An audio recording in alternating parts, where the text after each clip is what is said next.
Dear student, Gayatri PG college Sanchore की online classes में आपका स्वागत है।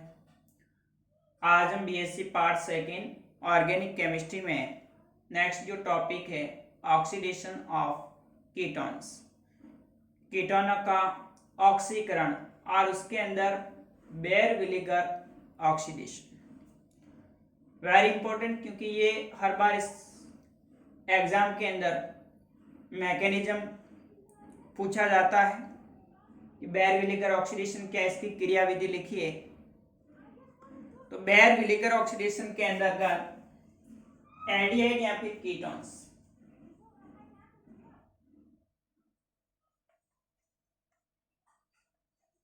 एल्डिहाइड और कीटोन्स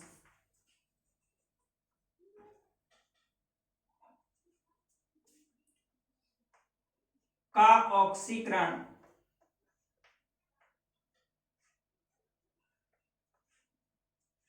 पर एसिड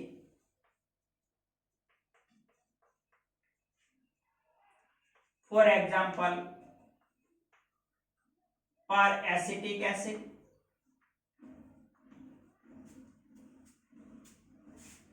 पर बेंजोइक एसिड,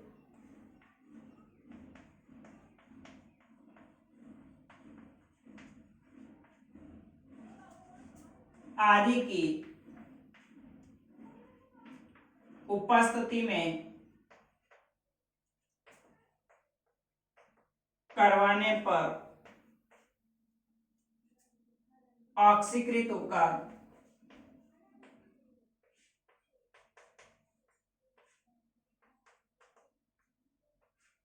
एस्टर बनाते हैं।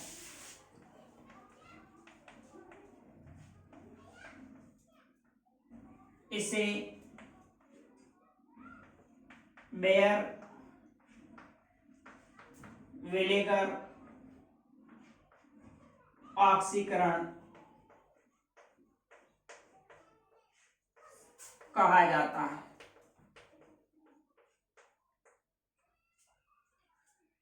तो बेयर विनेगर ऑक्सीडेशन के अंदर एल्डिहाइड या कीटोन्स जो होते हैं वो पर एसिड, जैसे पर एसिटिक एसिड, पर बेंजोइक एसिड CH3 COOOH, ये पर एसिटिक एसिड है, या फिर पर बेंजोइक एसिड है C6H5COOOH।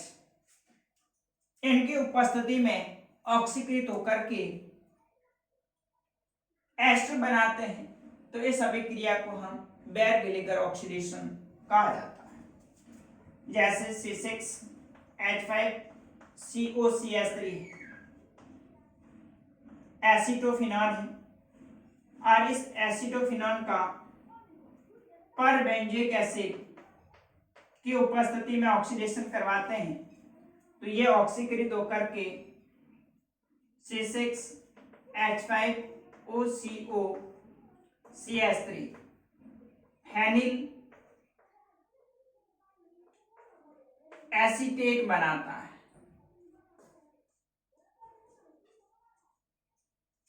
एस्टर बन रहा है फेनिल एसीटेट। तो ये अभिक्रिया बेयर विनेगर ऑक्सीडेशन कहलाती है। अब देखिए इसकी क्रियाविधि किस प्रकार से ये पर एसिड की उपस्थिति में ऑक्सीकरण से एस्टर का फॉर्मेशन होता है। तो नेक्स्ट इसकी क्रियाविधि में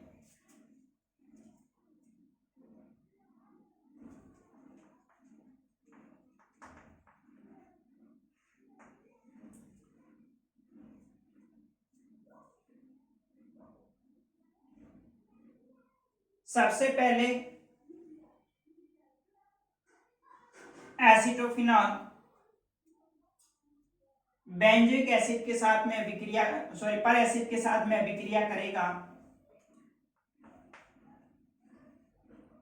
कार्बोनिल कार्बन परमाणु के साथ में एक H+ जुड़ करके C6H5 CH3 प्लस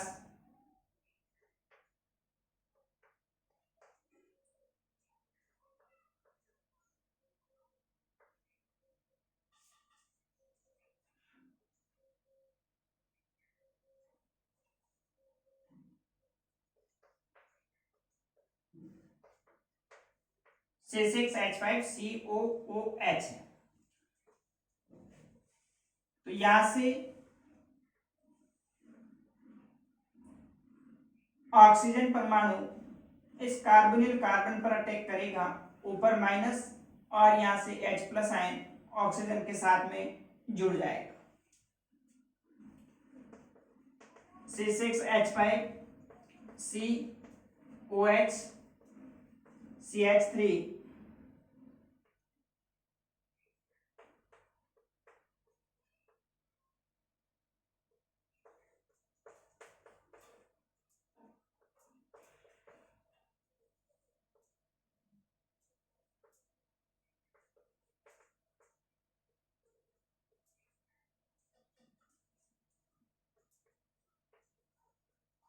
इस प्रकार से आप देखें यहाँ पर जो कार्बोनिल समूह था वो प्रोटोनेटेड कार्बोनिल समूह के अंदर परिवर्तित हो जाएगा। उसके बाद में यहाँ पर बेस्ट लिविंग ग्रुप होता है C6H5COO।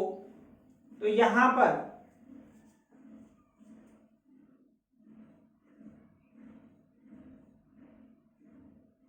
पुनः प्रोटोनेशन करवाया जाता है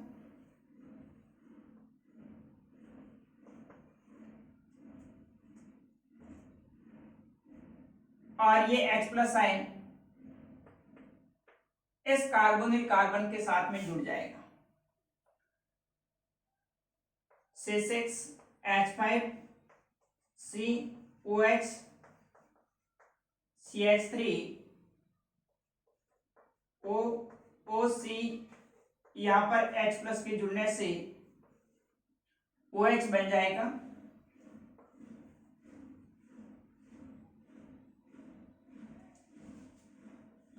C6H5। अब ये क्या होता है कि गुड लिविंग ग्रुप होता है, यहां से तुरंत बॉन्ड क्लीवेज होता है और बंध विखंडन के बाद ये पाई बंध के इलेक्ट्रॉन ऑक्सीजन अपनी ओर एक्सेप्ट कर लेगा। C6H5COOH बेंजोइक एसिड है वो रिमूव हो जाता है और ऑक्सीजन परमाणु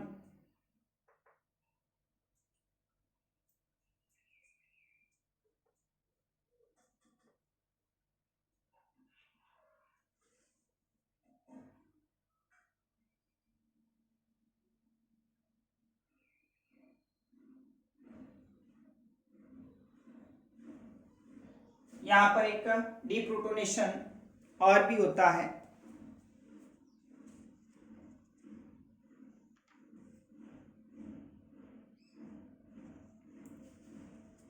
देखिए यहां से जब C6H5COOH बेंजोइक एसिड है वो अलग हो जाएगा और ऑक्सीजन परमाणु इलेक्ट्रॉन न्यून हो जाता है, तो हमें एक इलेक्ट्रॉन न्यून ऑक्सीजन परमाणु युक्त स्पीशीज प्राप्त होती है C6H5COH CH3O+।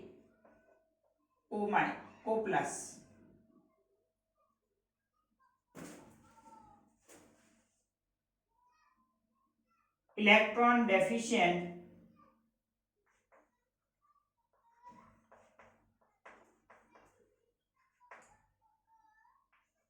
Oxygen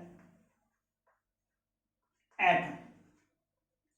oxygen electron deficient यानी इलेक्ट्रॉन न्यून ऑक्सीजन परमाणु युक्त स्पीशीज प्राप्त होगी, जिसमें आगे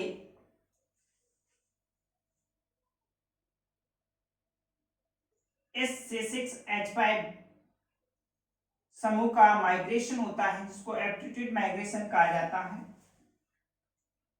और ये C6H5 ऑक्सीजन के साथ में जुड़कर के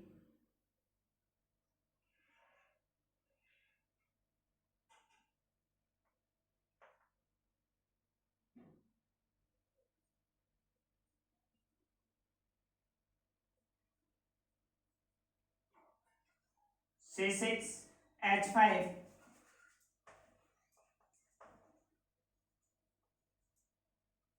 O COH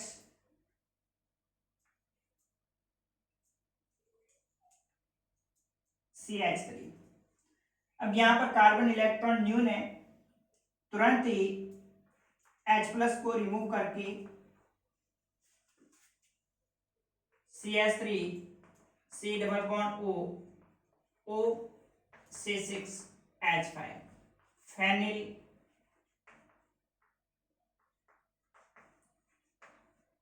एसीटेट बना देगा। इस तरह से बेयर-विलिगर ऑक्सीडेशन के अंतर्गत एस्टर का फॉर्मेशन होता है। देखिए एक बार पुनः इसकी मैकेनिज्म में सबसे पहले एसिटोफिनॉल पर एसिड के साथ अभिक्रिया करेगा। पर एसिड का ऑक्सीजन परमाणु पर उपस्थित लॉन पर एसिटोफिनॉल के कार्बोनिल कार्बन के साथ बंध बनाएगा, ऊपर माइनस H प्लस ऑक्सीजन के साथ जुड़कर के OH बना देता है। इस प्रकार से आप देख रहे हैं कि पर बेंजोइक एसिड है वो इस एसिटोफिनॉल के साथ में जुड़कर के एक अस्थायी यौगिक बनाएगा, जिस पर प्रोटोनेशन से एक गुड लिविंग ग्रुप प्राप्त होता है। इस पर प्रोटोनेशन कराएंगे तो ऑक्सीजन परमाणु के साथ H प्लस जुड़ करके OH बना देता है। ये जो स्पीसीज है गुड लिविंग ग्रुप होता है, जो इजीली यहाँ से बॉन्ड ब्रेक होकर के C6H5COOH बेंजोइक एसिड के रूप में अलग हो जाता है। अब जैसे ही बेंजोइक एसिड के रूप में पृथक होगा यहाँ से, तो यह ऑक्सीजन परमाणु इलेक्ट्रॉन न्यून इस पर पॉजिटिव चार्ज आ जाएगा और इलेक्ट्रॉन डेफिशिएंट ऑक्सीजन एटम युक्त स्पीशीज प्राप्त होगी। फिर आगे इसके अंदर माइग्रेटरी एप्टीट्यूड यानी रीअरेंजमेंट होता है। यहाँ से फेनिल समूह विस्थापित होकर के ऑक्सीजन के साथ में जुड़ जाता है। अब देखिए यहाँ पर फेनिल समूह भी है और मेथिल समूह भी है, लेकिन यहाँ पर जो माइग्रेटरी एप्टीट्यूड होता है वो सबसे ज्यादा फेनिल समूह का होता है, इसलिए ये फेनिल समूह यहाँ से प्रतिस्थापित होकर के ऑक्सीजन के साथ में जुड़ जाएगा। तो C6H5O C पर पॉजिटिव CH3OH डीप्रोटोनेशन होगा, एक H प्लस रिमूव होकर के वापस CH3 C double bond O C6H5 phenyl acetate बन जाता है। तो ये बेयर-विलिगर ऑक्सीडेशन है जिसमें एल्डिहाइड कीटोन पर एसिड की उपस्थिति में ऑक्सीकृत होकर के एस्टर का फॉर्मेशन करते हैं, जिसको हम बेयर-विलिगर ऑक्सीडेशन कहा जाता है।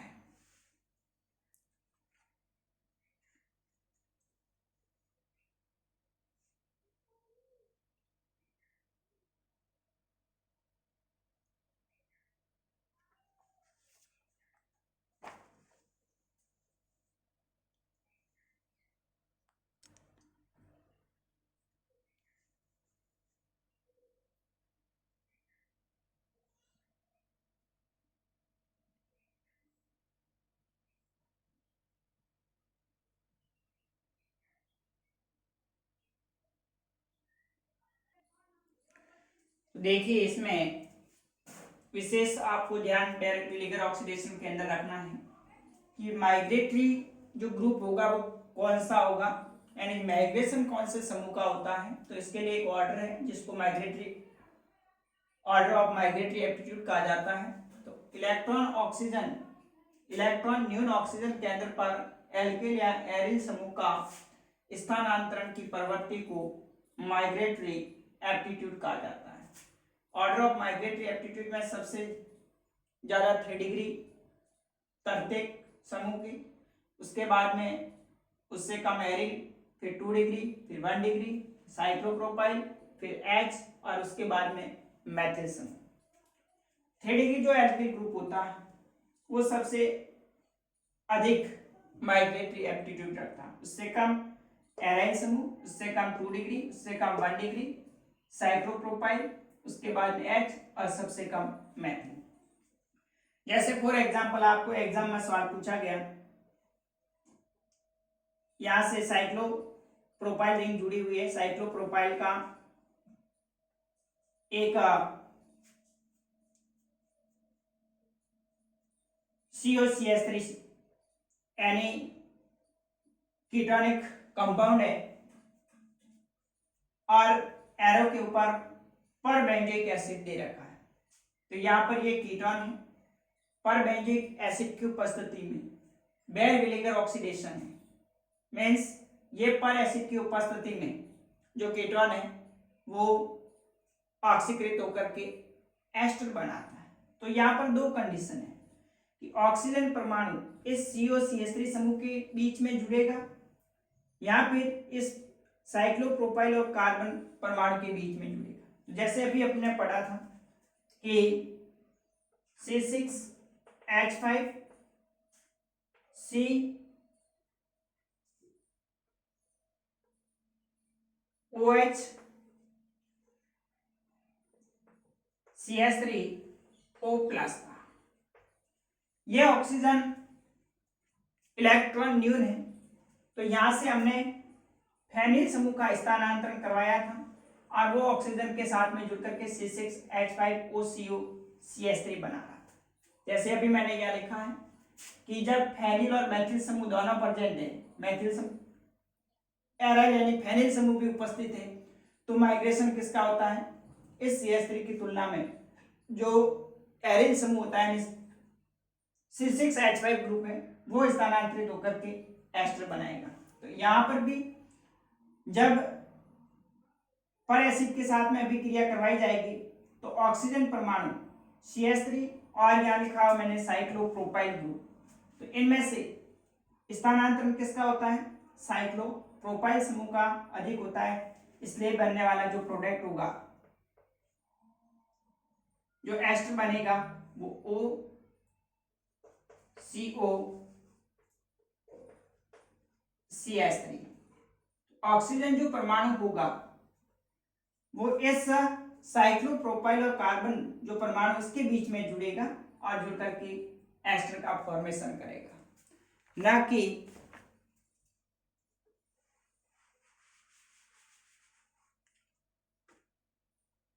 इस तरह से साइक्लोप्रोपाइल COOCH3। तो यहाँ दो उत्पाद आप देख रहे हैं, ऑक्सीजन परमाणु एस्टर में साइक्लोप्रोपाइल और कार्बन के बीच में जुड़े या फिर कार्बन और इस मैथिल समूह के बीच में जुड़े, तो जिसका माइग्रेटरी एप्टीट्यूड ऑर्डर अधिक होगा उस वो समूह स्थानांतरित होकर के ऑक्सीजन के साथ में जुड़ता है। तो यहाँ पर देखिए साइक्लोप्रोपाइल समूह का माइग्रेटरी एप्टीट्यूड है वो CH3 समूह की तुलना में अधिक है, इसलिए ये ऑक्सीजन परमाणु के साथ में जुड़ करके ये उत्पाद देगा, ना कि ये।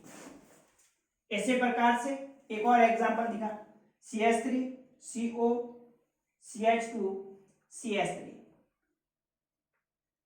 एथिल मैथिल कीटोन है और इसका परबेंजोइक एसिड की उपस्थिति में ऑक्सीकरण करवाते हैं तो ऑक्सीजन परमाणु इसके बीच में जुड़ करके एस्टर का फॉर्मेशन करेगा। CH3 C double bond O CH2 CH3, ना कि CH3 OCO CH2 CH3।